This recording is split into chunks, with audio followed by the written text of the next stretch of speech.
mainan dipakainya. Kemana? Iya. Ya, rugi deh badan ibu enak sih nah. Ayo, gimana? Nah.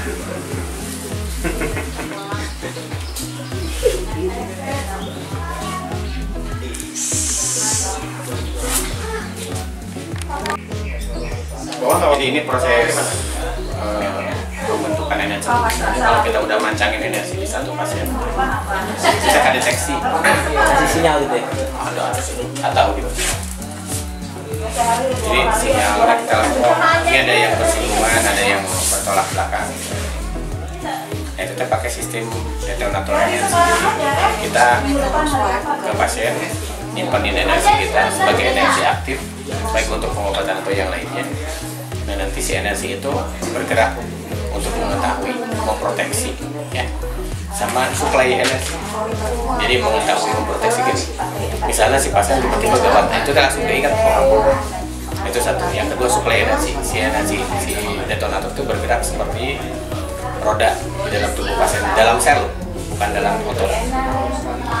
Nah, ketika bergerak di dalam sel, pas ada masalah di sel ikatannya, kita biasanya kedetek. Nah, terus cara meriksa pasien enak. Pas udah gitu ketinggalan, oh ini sakitnya, oh ini sakitnya, ini sakit. Karena ada semacam pemancar.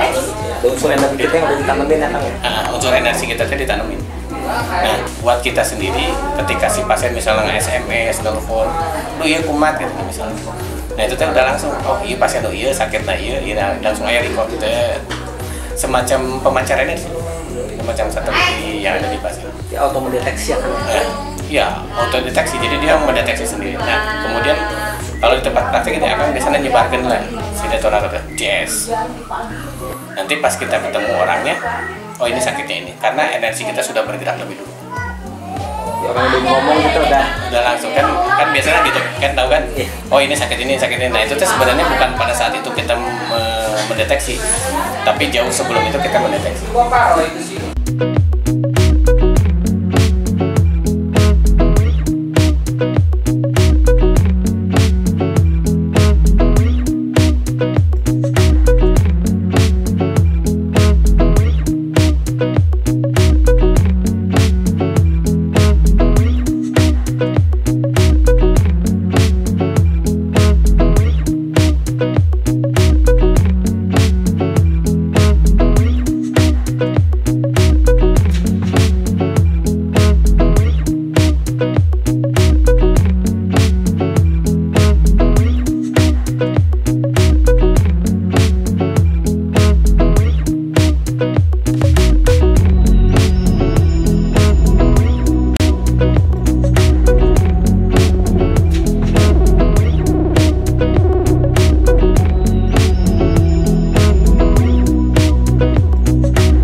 Udah lama terapi? Yang 2015. Kenapa, Pak? Namanya tuh sinusitis di mata ini buram kelihatan. Terapi udah dari 2015 berapa kali? Suka ke Jalan Subang? Yang Jalan Subang yang sering ini kan ada sini dekat rumah, jadi kesini sekarang. Pakai airnya yang botol aja? Yang botol. Yang botol. Seminggu habis berapa botol? Kalau di Jalan Subang itu biasanya seminggu itu 2 kali sampai 3 kali ke sana. Di sini kan cuma 1 kali. Karena kalau Jalan Subang kan nggak ada yang nganterin. Oh gitu. Iya. Kalau reaksinya dari awal sampai sekarang perubahannya udah gimana? Ya agak mendingan. Ini kita ada peningkatan. Kayaknya masih proses dulu gitu. Ya? Matanya masih belum? Iya, Masih belum. jadi kalau hidungnya nggak ada perkembangan. Jadi udah nggak sakit hidung? Iya. Jadi di sini kan biasanya suka sakit terus. Udah. Iya. Oke. Yaudah. Yaudah Mas, makasih ya. Sama-sama. Udah sering sembuh.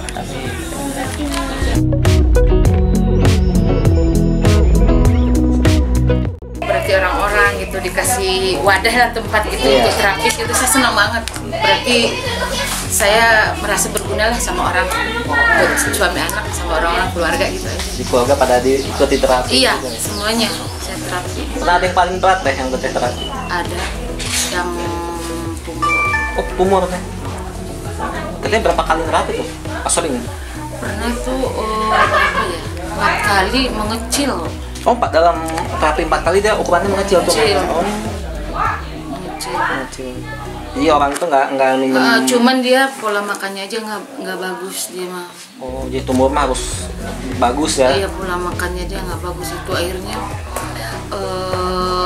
dia pergi ke dokter, aku cek dulu ke dokter, aku Pak gini kalau pola makan nggak bagus gimana mau kita terapis, kita kan orang biasa, kita kan berserah ke kewajiban hak-haknya Bapak kan kayak sehat, kalau saya mah cuma nerapi doang, kayak nyembuh cuma aku bilang itu aja waktu itu kan. Akhirnya dia diangkat ke ginjalnya, tapi salutnya dokter itu biasanya kalau diangkat ginjal biasanya nyediain kantong darah habis paling sedikit 3, dia mah enggak. Oh, nggak pakai kantong darah? Enggak. Jadi si darahnya itu udah cukup ya, nggak perlu Cukup, injek dari luar ya?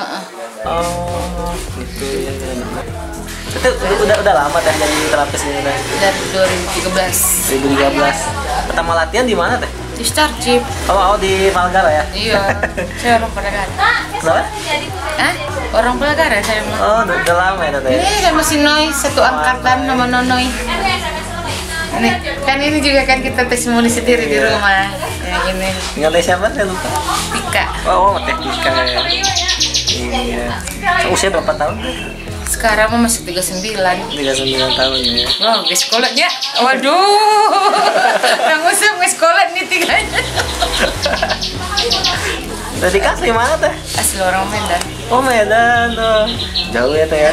Enggak juga sih, enggak selila di Jawa. Dari tahun 94. Sekarang berarti 21 tahun. 21 tahun. Jauh dari orang tua.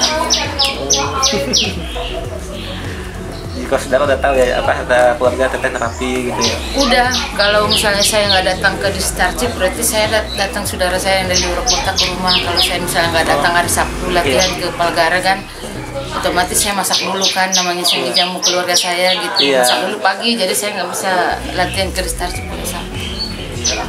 Dulu pertama kenal di Starchip dari mana teh? Dari si AA. Oh, dari. Kan saya pasien AA. Oh, dulu. Pasien terus. Nah, itu jadi ikut latihan gitu ya? Iya, kan waktu di SA kan, itu kenapa kata saya gitu, aku ngeliat gini-gini. Waktu kuliah juga kan belajar tenaga dalam saya, jadi saya pasti bilang si tenaga dalam, saya kabita sayanya. Iya, jadi kepengen ikut apa ya? Kan udah ngerasa dulu enaknya ke badan. Iya. Terus pertama kali latihan gimana? Agak kesulitan nggak atau mulai kerasa gitu? Langsung kayak dicas handphone gitu, kayak langsung bingung sayanya. Bingungnya itu dalam artian kona baru sekali kan udah lama, kona langsung apa ya kayak dicas panas deh gitu. Iya, mengalir gitu tenaga dalam. Iya, apalagi waktu itu saya kan tulang ekor kan jatuh, saya tulang ekor waktu hamil 14,5. Tulang ekor ke sini sama kata dokter ada saraf kejepit di pinggang. Tapi soalnya belum punya anak, baru 1. Oh, kita anaknya baru 1 ya? 8 tahun, masuk 9 sekarang. Iya. Paling latihan robot suka ikut teh? Latihan ikut sih, diadakan latihan di situ ikut. Kalau saya nggak ikut berarti saya lagi nggak fit badan aja. Kalau saya nggak datang, pasti datang. Alhamdulillah suamiku ngizinin sih. Saya syukur banget sih, kakiku sama anak aku ngizinin. Iya, udah tahu ya kegiatannya positif gitu ya? Iya, kan dulu waktu di awal-awal diantar, sekarang mau udah sendiri. Udah sendiri ya. Lo tinggal daerah mana teh? Oh, di Kircon. Nuhun ya. Iya, sama. Testimoninya. Dari pasien sekalian terapis. Iya, sang terapis. Saya juga mau nanya Kak, ini benar nggak subur ini apa keputihan apa subur? Saya ngerasa beda gitu Kak. Ini ada subur, tapi ada infeksi sedikit. Iya, makanya kan ditanya Kangkeng gitu, aku giniin terus Kak, subur kok beda gitu tuh. Tapi mana benar kan ada infeksi gitu. Pusingnya udah meningkat. Ya, saya bisa sortir. Sortir? Sortir gitu. Ini fokusnya, nah lamun konsentrasi kayak jika tadi. Jadi terapinya gitu, bukan ditempel langsung nyebar. kan otak pusat, otak pusat kan. Jadi ada motorik halus, jadi ada motorik kasar. Nah, sistem pengendali kepintaran itu sebenarnya dari motorik halus dan motorik kasar. Kanan kiri. Nah, ini otak pusat ini hanya mensuplai energinya, mensuplai listrik. Nah, pun kita gambar, kita gitu kan. Ini otak pusat, di dalamnya tong ngalukis dirinya sana di dalam ya. Ini otaknya.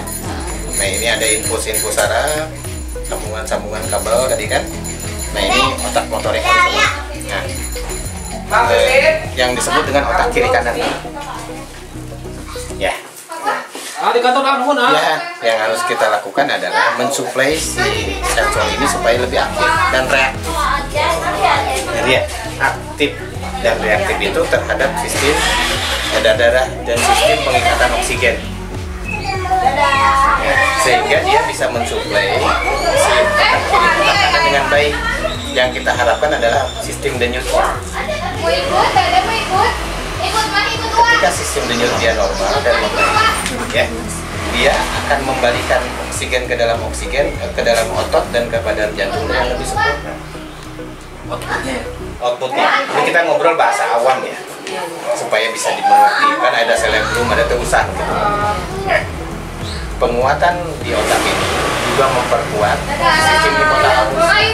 Sistem hipotalamus adalah sistem keseimbangan, yaitu berupa rongga berisi cairan dan jutaan sel sebagai detektor enzim dan sebagai pengatur enzim. Dia bisa mendeteksi lemaknya enzim di mana, dia bisa mengendalikan enzim yang bergeraknya bagusnya di mana. Paham ya?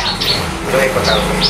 Sehingga rangsangan yang diberikan nanti di otak pusat seperti ini untuk merangsang hipotalamus merangsang sensor. Sini si sensor pembuluh darah dirangsang. Pembuluh darah mengikat oksigen lebih baik, lalu disebarkan ke otak kiri kanan. Dari sini formula tubuh mulai berjalan nih. Formula enzim tubuh mulai berjalan. Formula pembuluh darah dan oksigen terikat mulai berjalan dan otot-otot halus seluruh tubuh. Otot-otot halus itu jantung, pencernaan, ginjal dan lain sebagainya. Nah, sehingga yang terbaik dalam sistem terapi seperti ini adalah begini. Kemudian difokuskan di titik pusat, dari titik pusat disebarkan. Bayang, namun orang ngebayangkan gumpalan otak mun aya dina otak sapir. Bayangkan ya, kita gampang namanya, sebarkan, selimuti otak itu. Ya. Setelah kelihatan diselimuti, sebarkan, guys.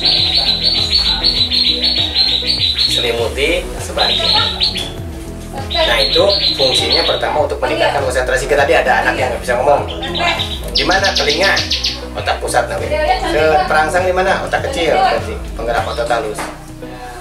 Penggerak sistem cairan hidung, telinga dan tenggorokan. Sebarkan kan dia, fokuskan kiri kanan. Nah, sebaran nanti bukan berupa anak panah seperti biasa di tulang punggung, tapi harus berupa pencaran. Jus, bagus. Nah, jika lampu pijak, jadi energi kita tidak. Dalam katingali energi kita mengalir begitu di saat lucu. Jadi lamun mengalir di saraf beda dengan di pembuluh darah. Lamun di saraf begini, tek, dia mencari nih, terus tek, tek, kita jebar nih. Karena kenapa? Ini terdiri dari gugusan listrik yang dibangun oleh adenosin difosfat yang sangat besar. Sehingga ketika dirangsang listrik dengan listrik akan bertumbukan. Tumbukannya akan menghasilkan gelombang, maka gelombang pergetaran itu yang kemudian membantu aktivasi si sel listrik itu. Nah, itu teori cerebrum, teori otak. Ya. Itu dulu, karena kalau kita kembangin nanti misalnya stroke sih rumah. Nah, sebenarnya intinya itu pengendaliannya. Alirkan ke mana, salurkan ke mana.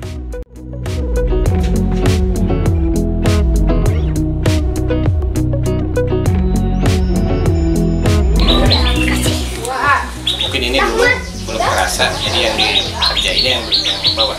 Sehingga dulu jatuhnya gitu kan. Kayaknya sih gitu kan, pas bangun tuh udah di luar tuh, di bawah tuh pintu mobil. Jadi gini, blok posisinya nggak mungkin.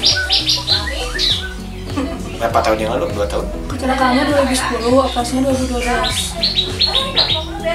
Terus ke kepala atas naik, zut, zut, zut. Nah, gitu.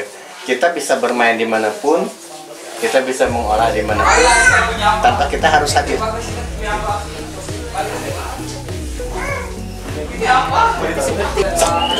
Udah ya?